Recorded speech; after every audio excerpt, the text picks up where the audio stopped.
বৃহস্পতিবার সকাল 10টায় শেরেবাংলা নগরে পুরাতন বাণিজ্য মেলার মাঠে আয়োজন করা হয় প্রাণী সম্পদ সেবা সপ্তাহ ও প্রদর্শনী অনুষ্ঠান। উদ্বোধনী অনুষ্ঠানে উপস্থিত ছিলেন প্রধানমন্ত্রী শেখ হাসিনা। মৎস্য ও প্রাণী সম্পদ মন্ত্রণালয়ের প্রাণী সম্পদ অধিদপ্তরের পক্ষ থেকে 18 থেকে 22 এপ্রিল দেশব্যাপী প্রাণী সম্পদ সেবা সপ্তাহ ও প্রদর্শনীর উদ্বোধন করেন প্রধানমন্ত্রী।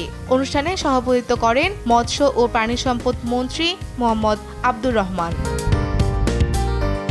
দেশব্যাপী 64টি জেলা 466টি উপজেলায় এই প্রদর্শনী একযোগে অনুষ্ঠিত হয়। এসব প্রদর্শনীতে স্ব উপজেলা থেকে উন্নত জাতের এবং অধিক উৎপাদনশীল জাতের গবাদি পশু যেমন গাভী, বাছুর, ষাঁড়, মহিষ, ছাগল, ভেড়া, মুরগি, হাঁস, দুম্বা, কবুতর, শৌখিন পাখি, পোষা প্রাণী এবং বিভিন্ন প্রযুক্তি প্রদর্শন ইত্যাদি স্থাপন করা হয়।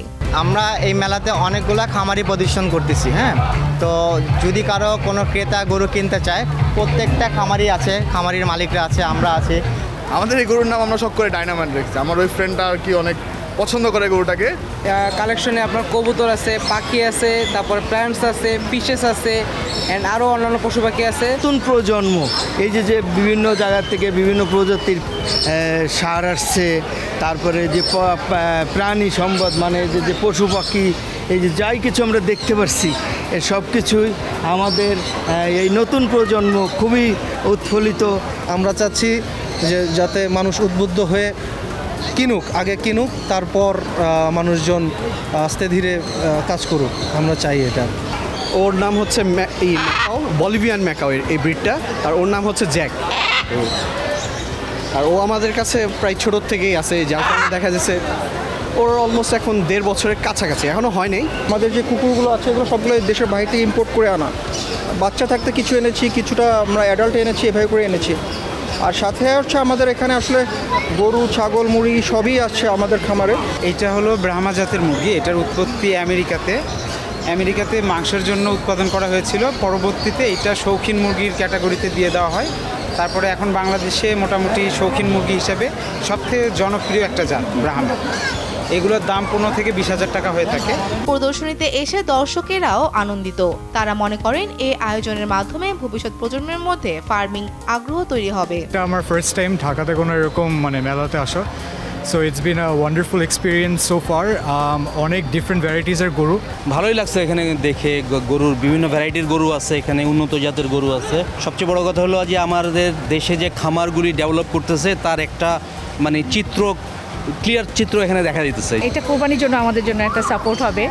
তাহলে আমরা বুঝতে পারবো যে কী ধরনের, কারণ আমরা ভাবছি যে হয়তো অনেক দাম হবে বা কেমন হবে কি হবে, মোটামুটি আমরা একটা আইডিয়া নিতে পারবো। ভালো লাগতেছে।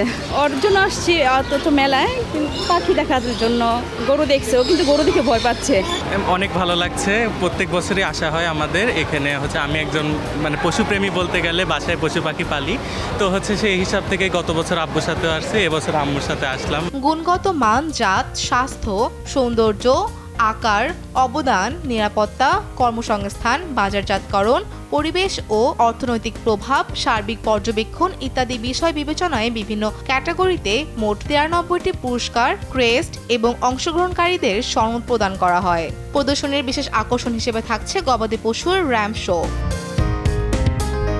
ঢাকায় অনুষ্ঠিত কেন্দ্রীয় প্রদর্শনীতে ভিন্ন ভিন্ন ভ্যালু চেইন ভিত্তিক প্রায় 400টি স্টল স্থাপন করা হয়। প্রাণী সম্পদের উন্নয়নে ব্যবহৃত বিভিন্ন প্রযুক্তি, ওষুধ সামগ্রী, টিকা, প্রাণীজাত পণ্য উৎপাদন ও সংরক্ষণ সরঞ্জাম, মোড়ক সহ পণ্য বাজারজাতকরণ প্রযুক্তি ইত্যাদির স্টলও রয়েছে। এছাড়া 7টি প্যাভিলিয়নে মৎস্য ও প্রাণী সম্পদ মন্ত্রণালয়, প্রাণী সম্পদ অধিদপ্তর, বাংলাদেশ প্রাণী সম্পদ গবেষণা প্রতিষ্ঠান, প্রাণী সম্পদ ও ডেইরি উন্নয়ন প্রকল্প LRI, কেন্দ্রীয় প্রজন্ম ও দুগ্ধ খামার অংশগ্রহণ করে। ফৌজিয়া ফারিহা, দেশ টিভি।